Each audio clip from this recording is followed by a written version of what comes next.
اعوذ باللہ من الشیطان اللعین الرجیم بسم اللہ الرحمن الرحیم الحمد للہ رب العالمین وبہ نستعین وخیر معین ثم الصلاۃ والسلام علی رسولہ الکریم وآلہ الطیبین الطاہرین اما بعد فقد قال رسول اللہ صلی اللہ علیہ وآلہ وسلم بسم اللہ الرحمن الرحیم ان الحسین مصباح الہدی و سفینۃ النجاہ۔ صلوات پڑھ دیں محمد اور علی محمد۔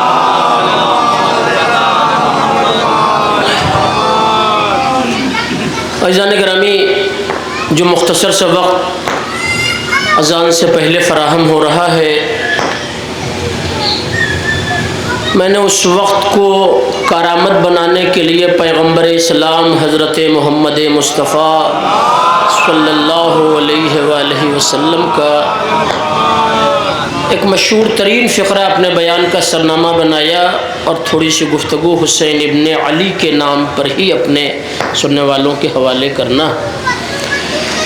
تقریباً یہ بات بالکل عیاں ہے کائنات پر کہ دنیا کی ہر قوم آج پیسے لگا رہی ہے ہنسنے کے لیے، یہ اکیلی قوم ہے جو پیسے لگا رہی ہے رونے کے لیے۔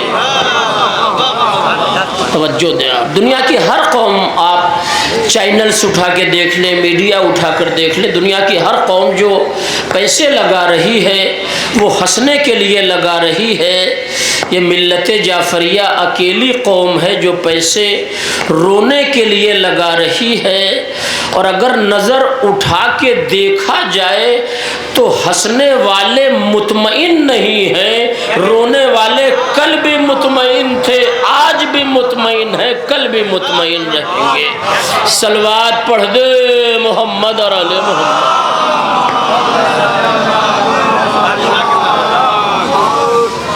جس فقرے کو اپنے بیان کا سرنامہ بنایا ہے اس پر ایک چھوٹا سا خاکہ، اور یہ آپ اچھی طرح جانتے ہیں کہ جلوس سے پہلے کی جو مجلسیں ہوتی ہیں وہ صرف اس اذان کی منزل میں رہتی ہیں کہ نمازیوں کو بتا دیا جائے کہ اب نماز شروع ہونے والی ہے۔ بوہی اطلاع انجمن کے ممبران تک پہنچانی ہے کہ مجلس شروع ہو گئی ہے، تھوڑی دیر کے بعد نوحہ خوانی کا سلسلہ شروع ہو جائے گا۔ پیغمبر کا فقرہ کہ ان الحسین مصباح الہدی، کہ بے شک حسین ہدایت کا چراغ ہے، اور خالی حسین ہدایت کا چراغ ہی نہیں ہے بلکہ وہ سفینۃ النجاہ، اور نجات کا سفینہ ہے۔ آج کی مجلس کا تمہیدی مرحلہ مکمل کرنے کے لیے فقط دو لفظوں کا سہارا لینا مقصد ہے۔ ماشاءاللہ آپ بیدار ہیں، جاگ کر مجلس سن رہے ہیں، شہزادی آپ کو اس کا اجر عنایت فرمائے کہ حسین ہدایت کا چراغ ہے اور حسین سفینہ نجات ہیں۔ یہ کون کہہ رہا ہے؟ وہ نبی کہہ رہا ہے جس کی زبان پہ ما ینطقو کا پہرا لگا۔ توجہ دے، یہ وہ نبی کہہ رہا ہے کہ جو بولتا ہی نہیں جب تک کہ اللہ کی مرضی شامل حال نہ ہو جائے۔ تو حسین کو ہدایت کا چراغ اور سفینہ نجات بنانے میں خالی رسالت کا دخل نہیں ہے بلکہ مشیت چاہتی ہے کہ حسین کو ہدایت کا چراغ بنایا جائے۔ مشیت چاہتی ہے، خدا چاہتا ہے کہ حسین کو ہدایت کا چراغ بنایا جائے اور سفینہ نجات بنایا جائے۔ دونوں لفظیں اگر آپ تک پہنچ گئی تو میں تمہید کو جلدی سے ختم کیے دے رہا ہوں۔ یاد رہے، آپ پورا خاکہ آپ کی نظروں کے سامنے ہے ماشاءاللہ۔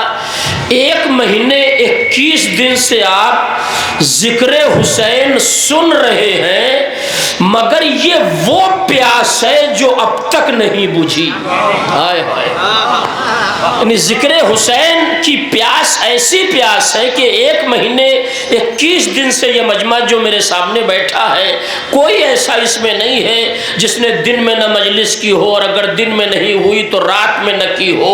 ایک دن میں کئی مجلسیں کی جا رہی ہیں اور کئی مصائب سنے جا رہے ہیں، مگر عظمت حسین کا لامتناہی سفر اسی اعتبار سے بڑھتا چلا گیا جس اعتبار سے اس ذکر پر پابندی عائد کرنا چاہی گئی. جیسا زمانہ اس ذکر کو روکنا چاہتا تھا، یہ ذکر کائنات پر آسمان بن کر چھاتا چلا گیا. توجہ دے رہے. تو حسین ہدایت کے چراغ ہے، حسین سفینہ نجات ہے. یہ نبی نے کہا.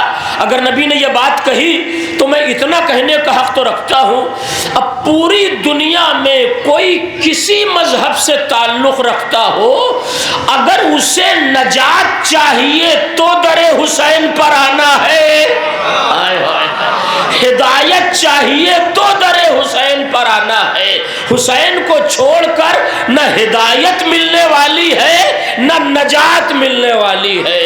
صلوات پڑھ دے محمد اور آل محمد. بہت توجہ چاہتا ہوں. ٹھیک ہے، حسین کو چھوڑ کر نہ ہدایت ملنے والی ہے نہ نجات ملنے والی ہے، لہذا پہلے حسینی بن جاؤ تاکہ تمہیں نجات بھی مل جائے اور تمہیں ہدایت بھی مل جائے. تاریخ میں دونوں منظر پائے جاتے ہیں مگر دونوں کے پڑھنے کا وقت نہیں ہے. میں ایک چھوٹا سا خاکہ صرف اپنے سننے والوں کے حوالے کرنا چاہتا ہوں. یاد رہے، اگر خالی نجات کا مرحلہ دیکھنا ہے تو در حسین کی برکت پہچانو. پوری حیات، بہت توجہ، حر جہنم کے دہانے پر رہا مگر حیات کی آخری رات میں حسین کے در پر آ گیا تو یہاں بھی آزاد ہو گیا، وہاں بھی آزاد ہو گیا. جزاک اللہ یا علی. ایسی یقینی نجات دنیا میں کہیں نظر نہیں آ رہی ہے جیسی یقینی نجات در حسین پر مل رہی. اب یہ ایک الگ بات ہے، کوئی یہ نہ سمجھے کہ حسین کا در الگ ہے اور پیغمبر کا در الگ ہے. یہ فکر ہمارے ہاں پائی جاتی ہے گھروں میں، یہ اس گھرانے میں نہیں پائی جاتی. یہاں کے اتحاد کا کمال یہ ہے کہ یہ سب کے سب محمد ہیں. توجہ دے، یہ سب کے سب محمد ہیں. سب کی سیرت ایک، سب کا علم ایک، سب کا اخلاق ایک، سب ایک مرحلے میں ایک سانچے میں ڈھلے ہوئے ہیں. میں نے جو لفظ آپ کے حوالے کی ہے اس پر ذرا سا تبصرہ چاہتا ہوں، مگر ذرا بلند ترین صلوات عظمت محمد اور آل محمد کو پڑھتے ہیں. انشاءاللہ جو مجمع یہاں بیٹھا ہے وہ مجلس سن کر مطمئن رہے گا. میں کوشش یہ کروں گا کہ بیان طولانی بھی نہ ہونے پائے اور بیان ذہنوں پر بار بھی نہ بننے پائے. اس پوری دنیا میں 2 بڑے مرکز ہدایت ہیں. حسین ہدایت کا چراغ ہے. ٹھیک ہے، ایک آیت اور کہیے تو آپ کو سنا دو قرآن مجید کی. ایک صلوات پڑھ دیں محمد اور آل محمد. یہ بھی ایک الگ رخ ہے. بسم اللہ الرحمن الرحیم. هو الذی ارسل رسولہ بالہدی ودین الحق. ٹھیک ہے، هو الذی وہ ہے کہ ارسل رسولہ، کہ جس نے رسول بھیجا، یعنی خدا نے رسول بھیجا تو خالی ہاتھ نہیں بھیجا، بالہدی، خدا کے ساتھ بھیجا، ودین الحق، اور دین حق کے ساتھ بھیجا. نبی نے بتایا کہ خدا کا نام ہے حسین، یعنی نبی حسین کو ساتھ لے کے آئے ہیں. توجہ چاہتا ہوں. اب آپ آئیے ذرا سا اس مرحلے کو ذرا سا وسیع کرنا چاہتا ہوں. باتیں بہت زیادہ ہیں مگر صرف اصل فقرے آپ تک پہنچانا چاہتا ہوں. اس پوری دنیا میں جناب 2 بہت بڑے مرکز ہدایت پائے جاتے. 2 بہت بڑے مرکز ہدایت. ایک بڑے مرکز ہدایت کا نام ہے کعبہ اور دوسرے بڑے مرکز ہدایت کا نام ہے کربلا. نہیں، میری لفظیں میرے بھائیوں تک پہنچنی چاہیے، ٹھیک ہے؟ ایک بڑے مرکز کا نام ہے کعبہ اور ایک بڑے مرکز کا نام ہے کربلا. توجہ چاہتا ہوں. اور بھی مراکز ہیں، ایسا نہیں کہ اس کے علاوہ کوئی مرکز نہیں ہے، چھوٹے چھوٹے بہت سے مراکز ہیں. اور چھوٹے کی بات اگر آپ کریں تو ایک الگ دنیا ہے، لیکن دنیا میں ایک مرکز 8ویں امام کا روضہ مشہد میں ہے. اتنا عالی شان روضہ دنیا میں کہیں نہیں ہے. توجہ چاہتا ہوں. اتنی مہنگی عمارت دنیا میں کہیں نہیں ہے. 8 بڑے صحن، جو لوگ گئے ہیں انہوں نے دیکھا ہے، جو نہیں گئے پروردگار انہیں توفیق کرامت فرمائے کہ وہ جائیں اور واقعی امام رضا کی حکومت کا ذرا سا جائزہ لیں. اور شاید کسی اپنے دور میں کسی نے جناب ایک صلوات پڑھ دیں محمد اور آل محمد. آقائے خامنئی سے پوچھی یہ بات، اللہ انہیں سلامت رکھے، کہ اتنی پابندیوں کے بعد آپ دنیا کی مدد کر رہے ہیں، کسی سے مانگ نہیں رہے ہیں. ہائے ہائے ہائے. اتنی پابندیوں کے بعد ساری دنیا نے آپ کے اوپر یہ پابندی لگا دی، یہ پابندی لگا دی کہ آپ پنپنے نہ پائیں، آپ پھولنے نہ پائیں، آپ پھلنے نہ پائیں، آپ آگے نہ بڑھنے پائیں. مگر جسے دنیا آگے بڑھنے سے روکنا چاہتی تھی، آج وہی پوری کائنات میں اسلام کا وقار بنا ہے.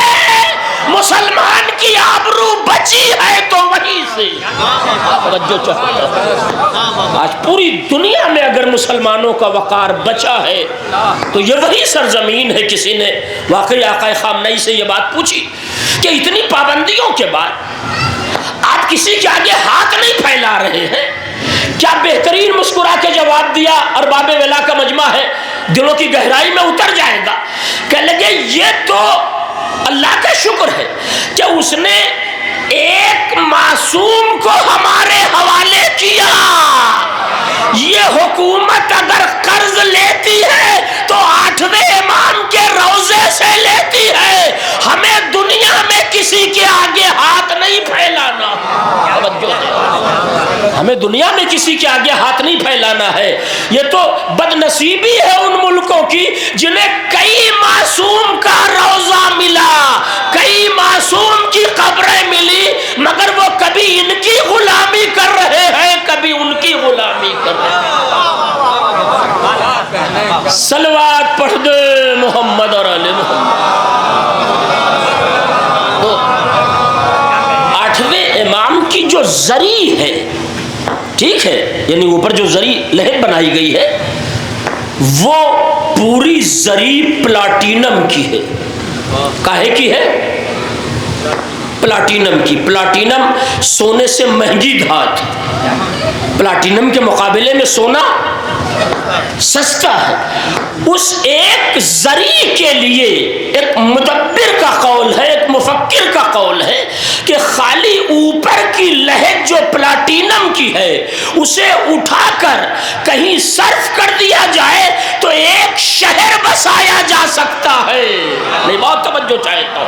ایک شہر آباد کیا جا سکتا ہے. مجھے کہنے دیجئے کہ جس علی کے غریب الغربا بیٹے کے در پر اتنا مال پایا جاتا ہے، اس کے مولا امیر مولا علی کے پاس کتنا مال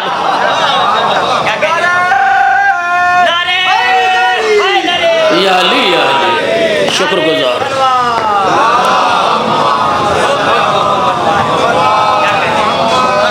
عزیزو، اب یہیں سے 15 سے 20 منٹ اصل مجلس کے نام پر لینا چاہتا ہوں. اب ظاہر ہے کہ آپ جانتے ہیں میں نے ایک مشہور نوحہ خان انجمن کے ان سے یہ بات پوچھی کہ آپ لوگ پہلا مصرع 4 یا 5 بار کیوں پڑھتے نوحے کا؟ بقیہ ہر مصرع تو 4 بار نہیں پڑھتے، پہلا ہی مصرع 4-5 بار کیوں پڑھتے؟ انہوں نے بڑی اچھی بات کہی جو بات واقعی سمجھ میں آ گئی.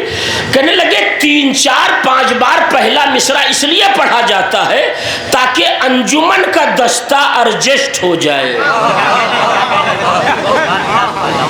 تو میں نے جو یہ اتنا وقت لیا اس لیے کہ جسے آنا تھا وہ آ جائے. یہاں سے اصل مجلس شروع کیے دے رہا ہوں. تو دنیا میں دو بڑے مرکز ہیں, ایک کا نام ہے کعبہ اور ایک کا نام ہے کربلا.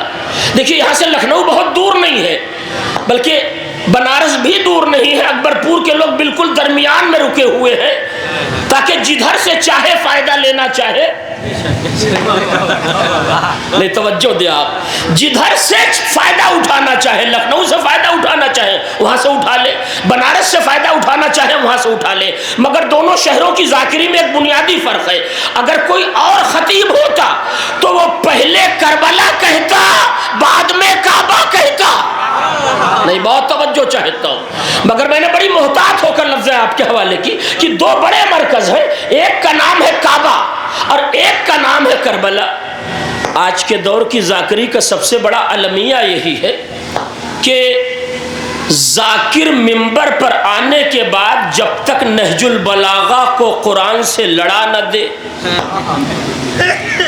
امامت کو نبوت کے مقابلے میں کھڑا نہ کر دے, توجہ دے, نماز کو عزاداری کے مقابلے میں لا کے اپنے عقلی استدلال سے کسی ایک طرف رجحان پیدا کر دے.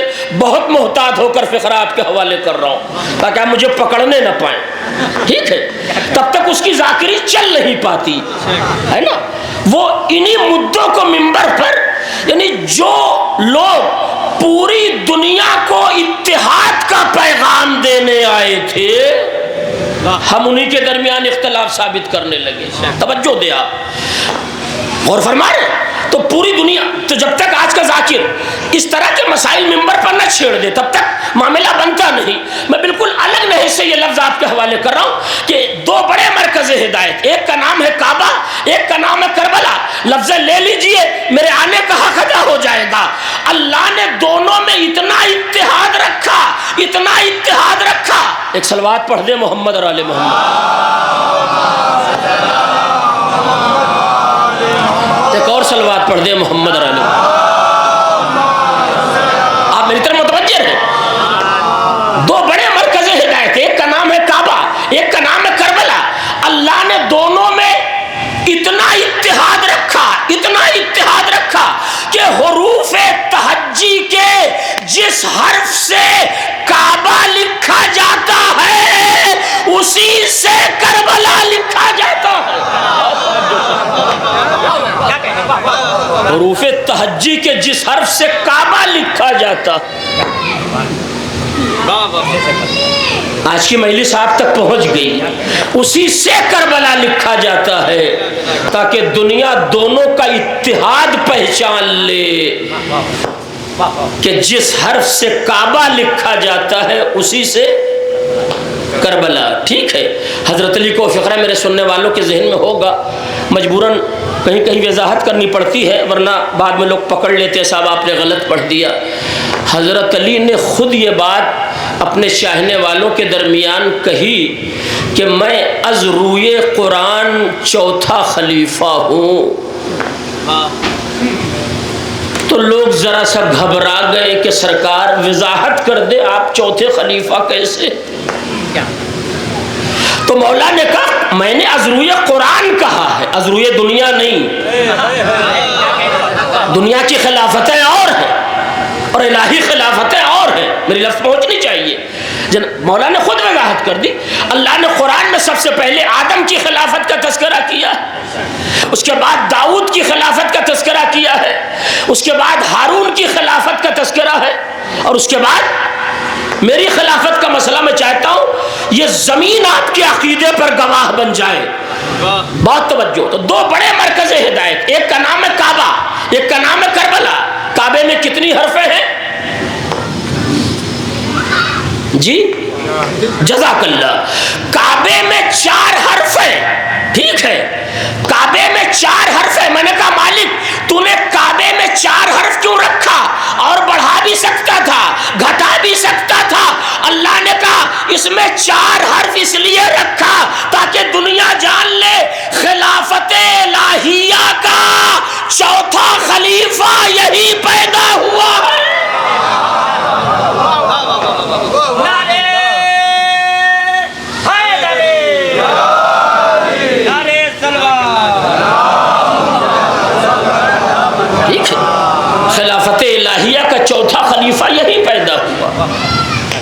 اور کربلا میں کتنی حرفیں ہیں؟ نہیں، کربلا میں 5 ہیں۔ اچھا، میں نے جہاں جہاں یہ مجلسی والی پڑھی، جب بھی میں نے پوچھا تو ہر آدمی نے عقیدت کی بنیاد پر یہی جواب دیا۔ ٹھیک ہے، کعبے میں 4 حرف ہیں، کاف عین بے ہے۔ کربلا میں کاف رے بے لام الف۔ ٹھیک ہے، اب آپ کہیے گا صاحب جہاں اللہ نے برائے حرف بھی فرق نہ آنے دیا، وہاں کربلا میں 5 حرفیں کیوں آ گئی؟ 1 مہینے 21 دن سے آپ محرم منا رہے ہیں۔ ٹھیک ہے، اگر بات پہنچ گئی تو دعا دے دیجئے گا۔ اللہ نے کربلا میں 5 حرفیں اس لیے رکھی کہ کربلا پنجتن کی قربانیوں کی منزل کا نام ہے۔ ایک صلوات پڑھ دے محمد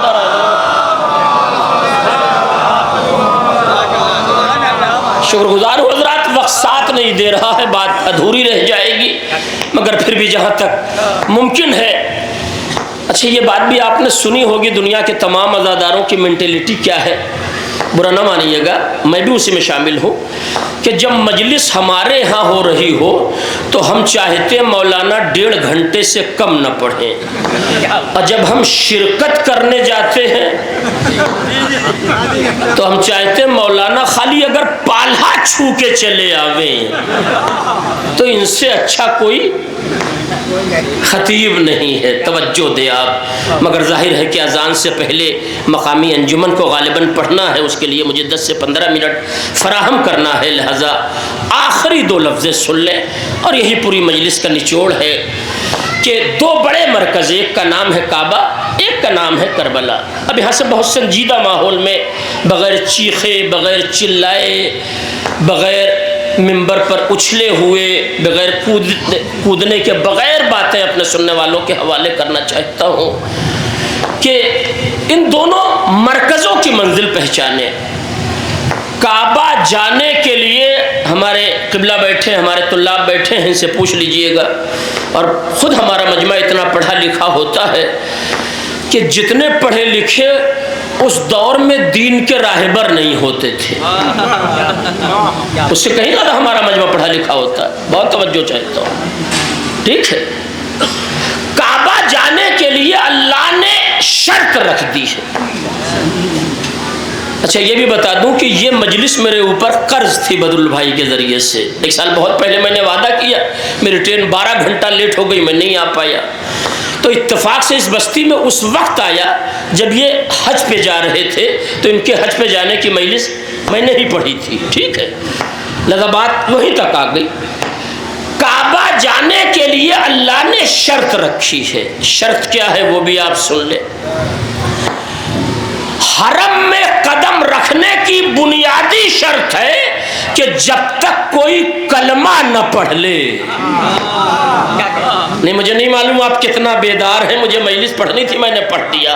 بنیادی شرط ہے کلمہ، جب تک کلمہ نہ پڑھ لے تب تک اسے حرم میں یا مکے میں قدم رکھنے کا حق نہیں ہے۔ میں نے کہا مالک، تو نے یہ شرط مکے کے لیے کیوں لگائی؟ کہا تاکہ ابو طالب کی صلب طیب و طاہر کا اندازہ دنیا کر لے کہ جہاں کافر آ نہیں سکتا وہاں کافر کا بیٹا پیدا کیسے ہو جائے گا۔ شکر گزار۔ تو کعبہ جانے کے لیے اللہ نے کیا رکھا ہے؟ شرطیں رکھی۔ شرط کیا ہے؟